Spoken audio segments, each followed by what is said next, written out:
Hey up everybody, my name is Joshua Morrison, director of Johnny Moz's Lessons in Confidence. Today I want to talk a little bit about the future of artistry, the rise of AI, and where we, aka human beings, will find ourselves in amidst the grand future that awaits us on the other side of this technological revolution.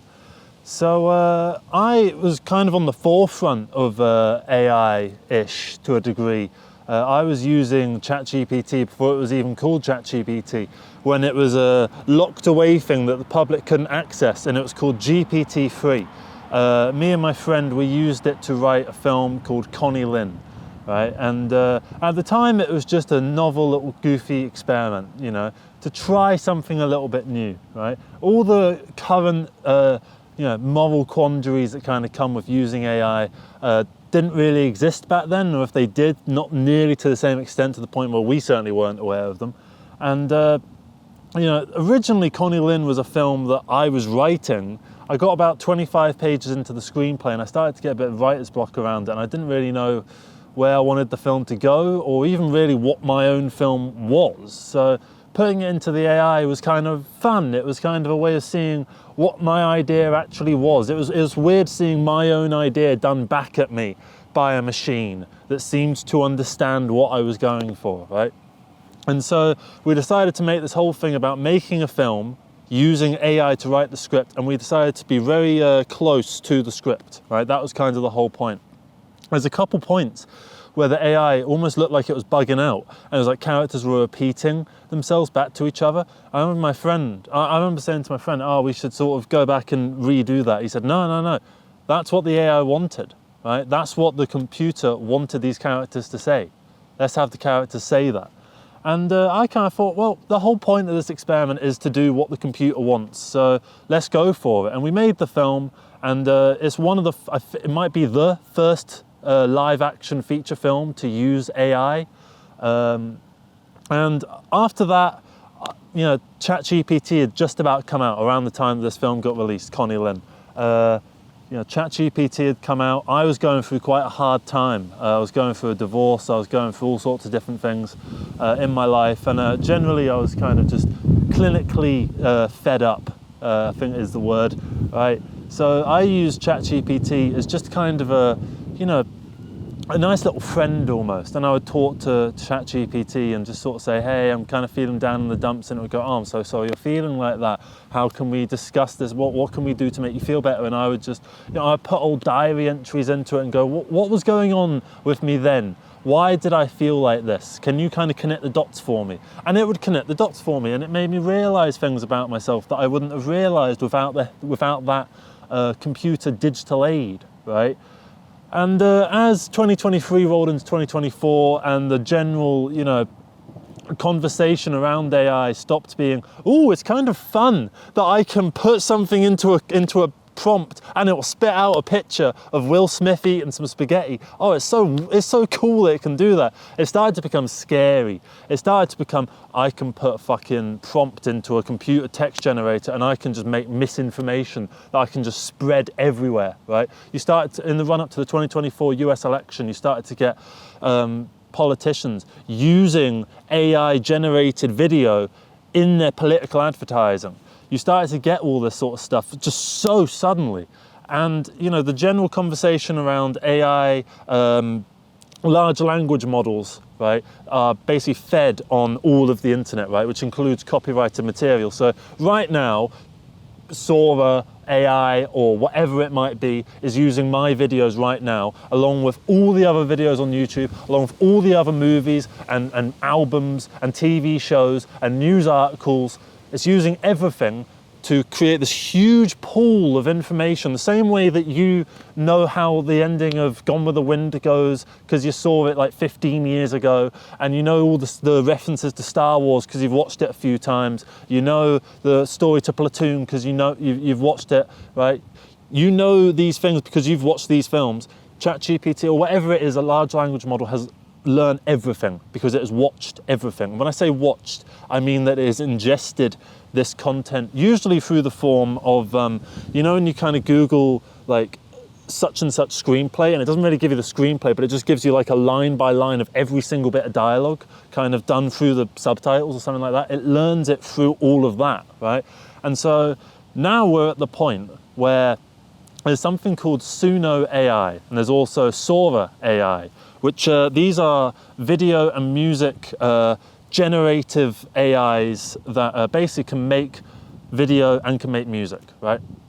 So my first experience with seeing Sora was, I was just seeing some YouTube shorts, and they were called like diabolical Sora videos, right? And it would be stuff like Osama bin Laden getting body slammed in the WWE, or it would be like, you know, the one I remember was Michael Jackson in like a fast food restaurant saying, "Oh, those some mighty fine looking Big Macs you got there," and he just swipes them and he does a bit of like a hee hee, and he like moonwalks away, right? It's just goofy little videos, right? But disregarding the fact that these are obviously extreme situations, they're obviously kind of dumb and silly, right? You then get Sora to generate something kind of boring, right? Like one of these videos, right?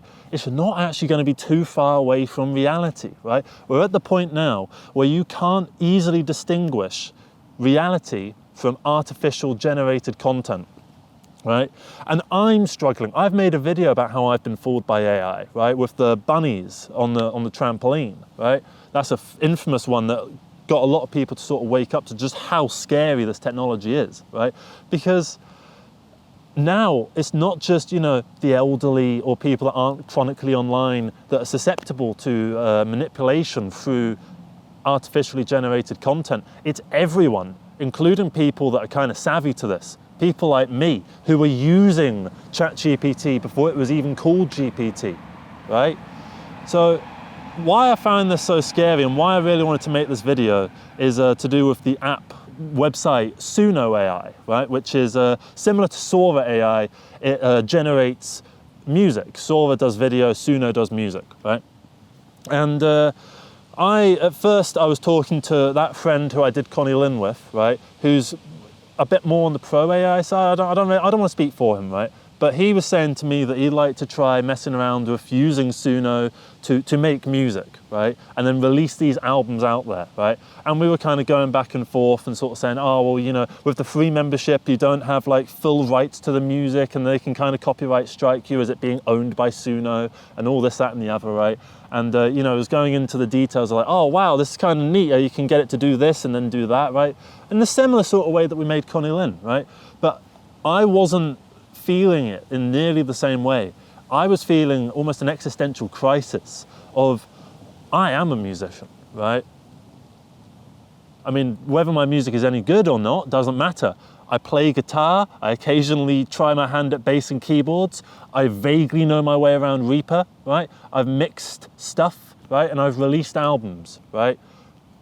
And I enjoy that process. I enjoy making music. I enjoy the little niggles, right? I enjoy making a drum track using various MIDI things on Reaper and then exporting that out and then putting it onto my Zoom H4n and then taking that out into the woods, right? And then doing vocals over it in the middle of the woods because you can get a better sound out there because you can kind of scream your stuff a little bit more compared to when you're, you know, in your room. You know, you can't really get away with singing at the top of your lungs the way that you can out in the woods. I like all of these little processes, right, that I've made for myself, right? And looking at Suno AI, where it can just make you whatever you want to make. I think the Velvet Sundown, right, which is it's not even the latest AI band. There's loads of these AI bands now. But I think it was the first major one that got people to realize just how powerful the software is. The Velvet Sundown, I remember listening to the Velvet Sundown, knowing that they were AI, right, and kind of enjoying the music a little bit. I like that kind of 70s soft psychedelia kind of sound. So what the Velvet Sundown were doing should appeal to me. And yet I didn't feel anything from it, right? And this is where it gets scary. I went onto Suno on Wikipedia. I looked up Suno on Wikipedia, and there they have an example, right? This is an example of what Suno can do. And it was a similar soft 70s psychedelic kind of thing, right? And I listened to it. It's only a 2-minute little thing. And I remember thinking, it sounds a little bit like Planet Caravan. Yeah, I get a bit of that. oh, this is nice. I do like this. And I was like, I was fighting the liking it. I was fighting the fact that I enjoyed this and trying to justify why I shouldn't enjoy it because it's artificial. There's no human soul in this, right? It's made by a machine who has no care for its craft and is only following a prompt. And yet I enjoyed the song that was on the Suno Wikipedia.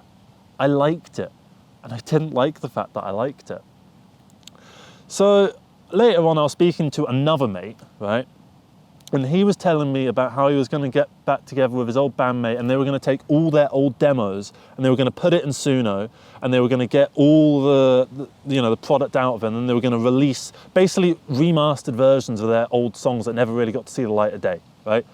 Because they all work full-time jobs. A couple of them are parents. They don't have the time to go and re-record all of their stuff from scratch. And if they did have that time, they would rather invest that time into creating something new. Right? So why do all of that when you can just put it all into Suno? And there's a little mixing mastering station in there, almost like a DAW, right? And I remember saying to him, right, please don't take this the wrong way. Please don't, I'm not like a confrontational person, right? But I have to say this because if I didn't say it, I would feel like a fake and a phony. And he's like, yeah. I said, I fucking hate that idea. I think it's fucking, I fucking hate that idea, is what I said to him. And, as time went on, he sort of said, yeah, I kind of agree with you, but at the same time, it is really useful. But at the same, I think his sort of side for it, not that I want to speak for him either, right, is that this is technology that is going to take over, and that it's good to get on the bandwagon early so that you understand the new landscape, right, rather than falling behind and being left behind, like what's going to happen to me. Because I don't want to get involved in this, right? He said to me, you've got a load of songs that, you're kind of struggling with, you've been working on this album for ages and you've been telling me your problems with it. And now you've been struggling with the songwriting and the and the arrangement particularly. And you've been struggling to find melody lines for these songs. So he said, why don't you just try putting some of what you got into Suno, just have a fiddle around with it. You don't have to use it.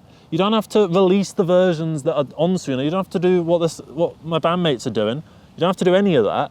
Just have a fiddle with it and see how you feel, right? And it kind of got me thinking, maybe he's got a point, I don't really want to be left behind. And this does sound like a really powerful tool, It sounds like something that could really help my craft. The same way that, learning Reaper as opposed to doing everything in Adobe Audition helped my craft. And before that, I was using just the effects that were in the Zoom H4n, which sound fucking awful. And I was using the little mix thing there and then bouncing that into one singular WAV file and then just uploading that straight to Bandcamp or SoundCloud or whatever. I did everything through the Zoom H4n.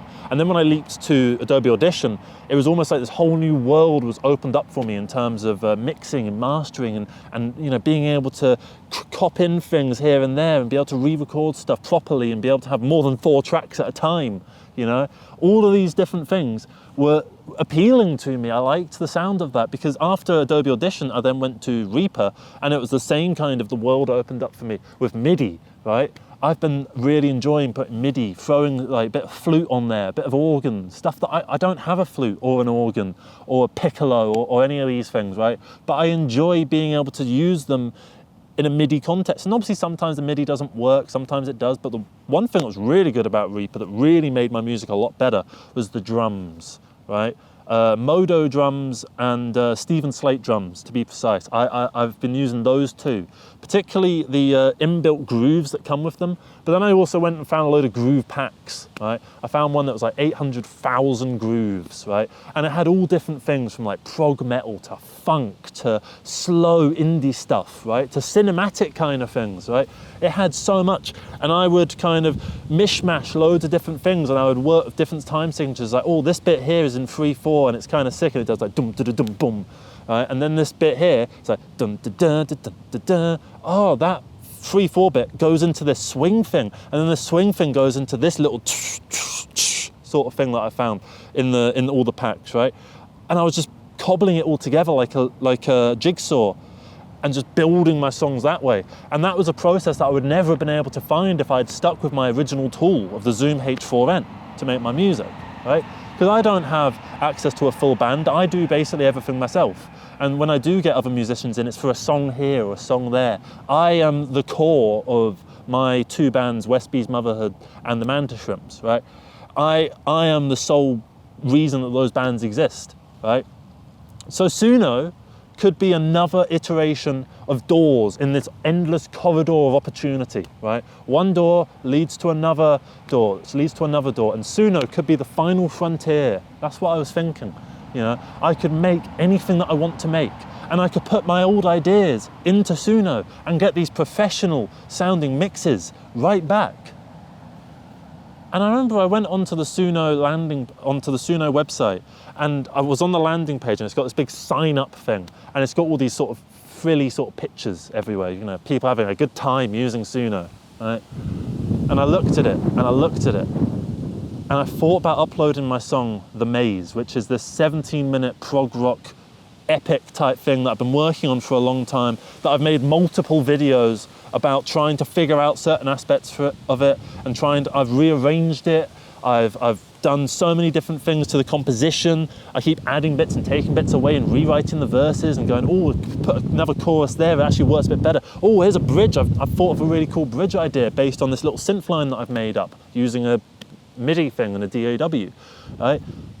I could put all of this into Suno, and it could finish a song for me. It could just give me the finished version. And even if I don't like what it gives me, I can adjust it using the little knobbly fucking bits of the interface.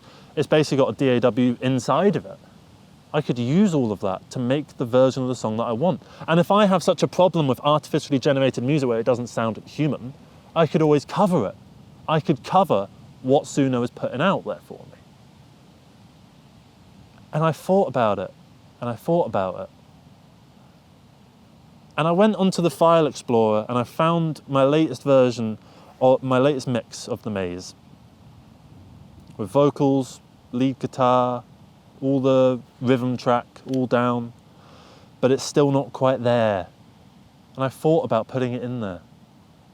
And I clicked on it, ready to drag it, and I couldn't do it. To me, I thought about how I don't necessarily think I'm addicted to ChatGPT, but I've been trying to quit ChatGPT, almost like it's a drug. And occasionally, like when trying to quit a drug, you kind of come into this sort of moment a little bit down the line where you feel like you're missing out. You've got this FOMO, fear of missing out around it.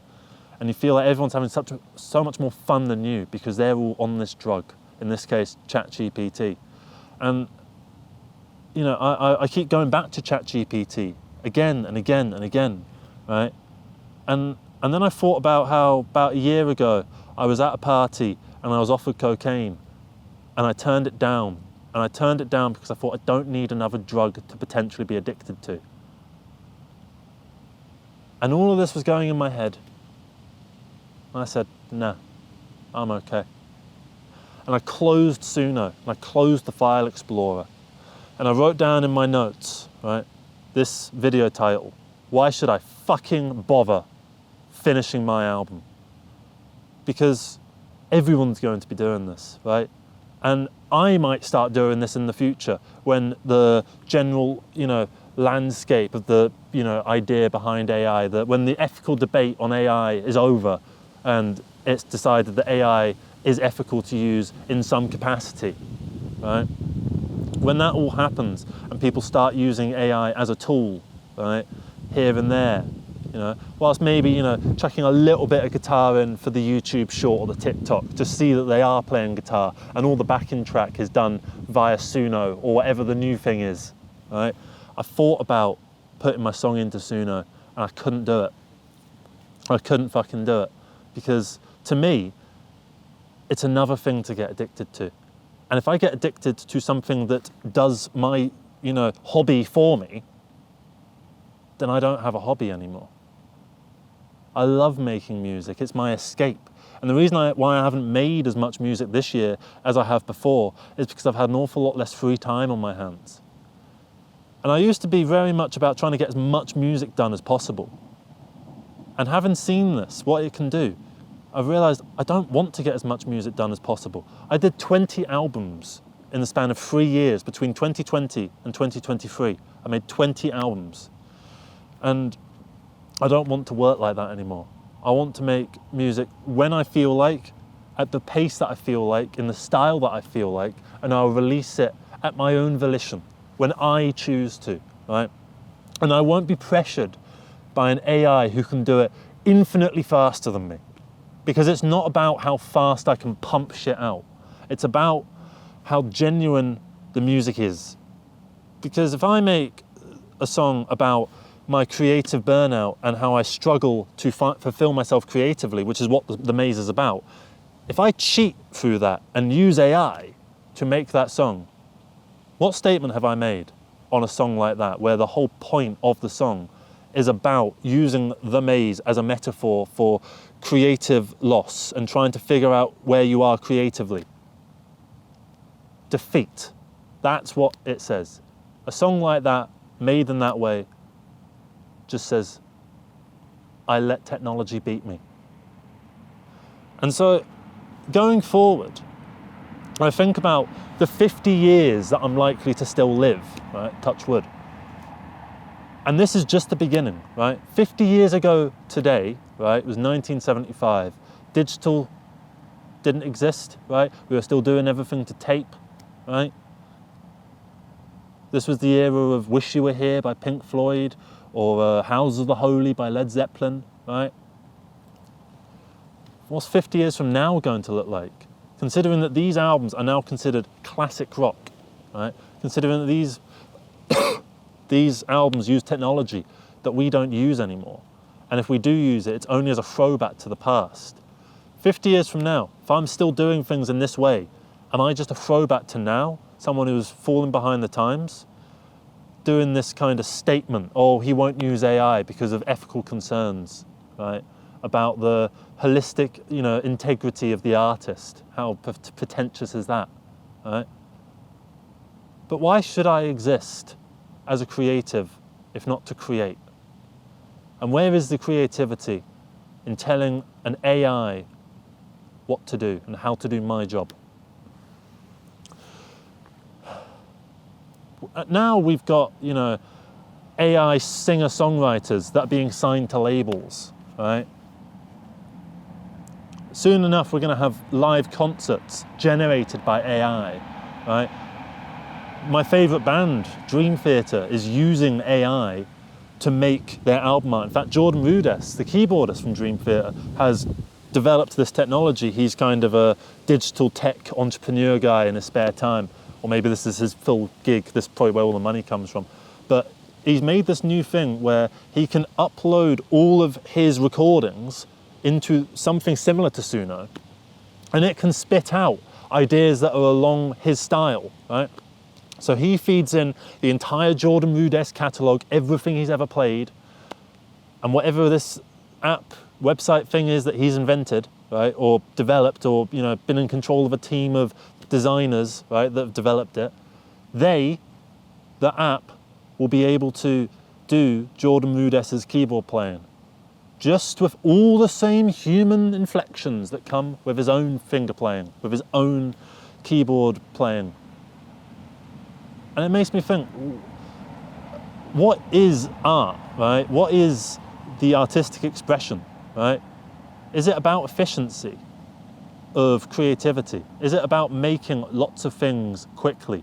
Is the artist who makes loads and loads and loads of music, is that someone who has something more to say than someone who only makes an album every 5 or 6 years, right? I don't know the answer. And I feel like as time goes on, I'm moving away from this quantity over quality thing, which is something that I've, embraced with this YouTube channel as, make a lot of stuff to hone your craft and figure out who you are, right? Use, the process as creative expression in and of itself to develop your own standards and develop your own taste and figure yourself out, right? Which was the entire point of making as many videos as I have, right? To complete darkness, to what's the point? of any of this, if there's no future in human creativity that hasn't been assisted by AI. So thank you very much for watching this video, everybody. Hope you managed to get something out of it. I know that it's a very difficult topic. I know it's not something that I've made particularly, coherently, but I hope you kind of understand my viewpoint.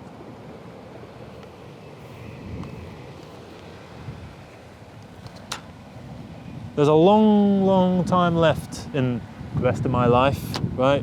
50 years, right? 50 years ago today, they were using tape and they were recording to film. And now we have Sony FX30s and Adobe Premiere, right? And 50 years from now, Sony FX30s and Adobe Premiere and Reaper and FL Studio, right? It's all going to be old hat. It's all going to be classic vintage gear. And I don't know how I'm going to keep up. I don't think I am going to keep up. So it's either mourn the loss of human identity and self-expression as it's been flooded with AI interpretative expression, or fight back somehow. Because I don't know how long this anti-AI rhetoric, is going to carry on. Eventually we're all going to become accustomed to it, the same way that painters didn't like photography, right? And then they came to accept it. I'll come to accept AI at some point, and I dread the day that happens. So, thank you very much for watching, everybody. Take care. Bye-bye. Leave your thoughts in the comments below. Are you pro-AI? Are you anti-AI? Has this video influenced you in any way to be one side or the other? Let me know your thoughts, and yeah, take care. Sorry that I was suddenly shrouded in darkness, but I'm using a light that's run on batteries. I could use AI to, brighten up the scene. You can do that now.